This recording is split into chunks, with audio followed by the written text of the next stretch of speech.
Okay, so we're pulling data, and I'm just gonna let you all peek at what I do when I am pulling data because I'm interested in the markets and I want to see um,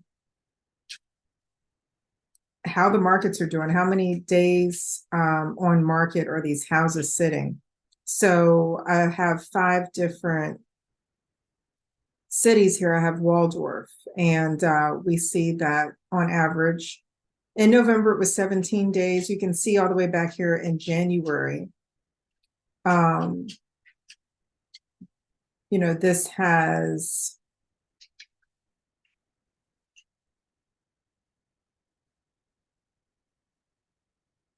we're going all the way back.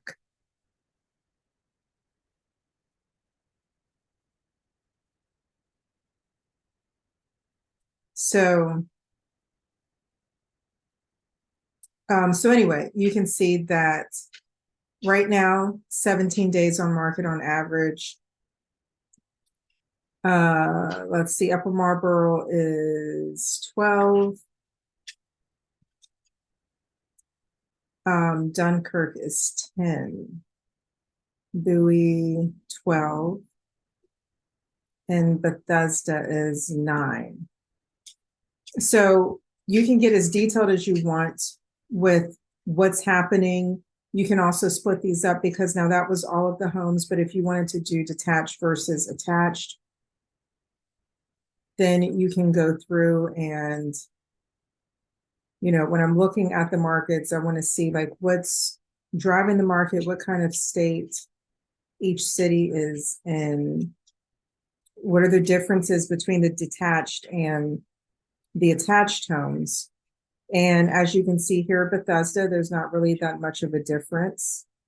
But in Bowie, of course, there is detached 18 days, detached 5 days. And then, of course, Dunkirk.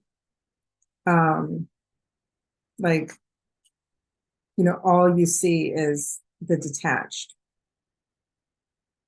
So, every market is different. Every city is different. Maryland does not just have its own market. There's a different market in every city. There's also a different market in each subdivision within a city, because it depends on what's driving people there. Is it the school system that's driving people there? Do they need to be close to a military base? Do they need to be close to work? In this area, it could be any number of things that are driving people to a specific location. So you really want to get detailed and looking when you're pricing homes too. Now, another thing, days on market, like, so if the average is 18 days on market and, you're looking at some places that have more days on market, and now Dunkirk, that's 10 days on market. That's like almost perfect. 9 days. Well, this is for attached. So if we went in here, let's see.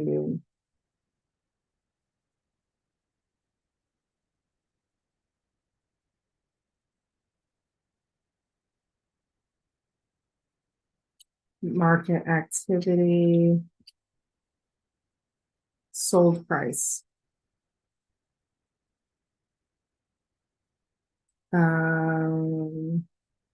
This is everything. Let's see, all home types.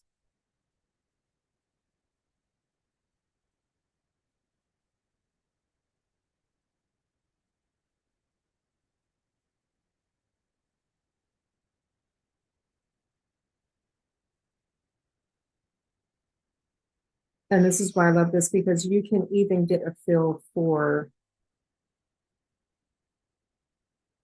how many homes are selling within a certain percentage from last year to what the price range is. Like these 6 homes right here, 800 to 999, and 600, 400.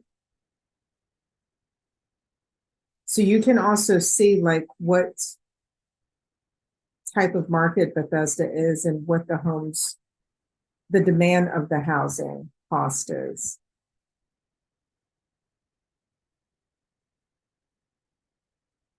So in Bowie, you can start at 300 and then go to 500. You see, there's not really a market for the homes, or they're not as many. So you can see here the 500 to the 599, that is most prevalent. Let's see, for Dunkirk, I'm going to do market activity. No, sold price. Oh, wait a minute, that's okay. This was sold. This is sold. So we don't want this is for Bowie.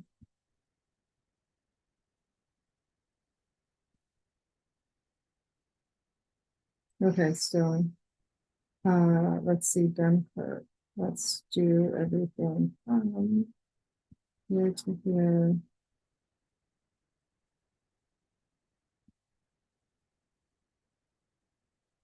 Hold on. So see, their price range is more in the 600 to 799.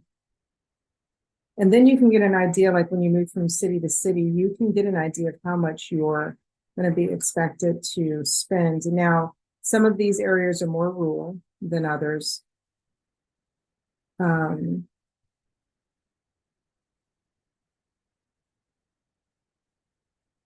But there are so many different ways to pull data so that you can get a very good idea of what's going on in your market. So you can see in Upper Marlboro, 400 to 499, that's most prevalent. And it's also 24% down from last year. So if we go to Waldorf and we see what's going on, sold.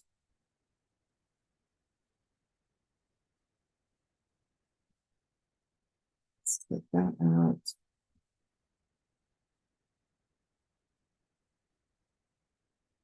Yeah, so, wow.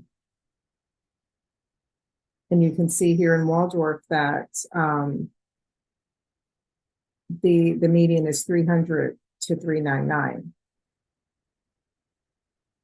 And then the 500, let's see what about. Oh, okay. So in September, it was more of the 300 to 399. Now it's 400 to 499. So this is just, you can graph any kind of information that you want, but when you're pricing homes, you definitely want to make sure that you have an understanding of what's going on in the market, of where you're pricing, and from city to subdivision, and what's driving the market, because you need to know how much traffic you potentially can get on a property, and you want to make sure that you are not overpricing the property. When you start to see houses sit, then most of the times it's because of pricing. They're usually overpriced. Someone didn't do their homework, or the homeowner thought that they could get X amount of dollars for it for whatever reason, but they had no strategy behind it. They weren't pulling charts. They didn't do any of their homework like this. And this is why we don't just allow on what the neighbor's house sold for, or any of the artificial intelligence that you see, because every property is unique and holds its own value. So just something to think about, several different markets. I can take any city, any neighborhood, pull statistics on these. Of course, if you need a home evaluation, you know how to reach me. 240-466-8166. That's it for now.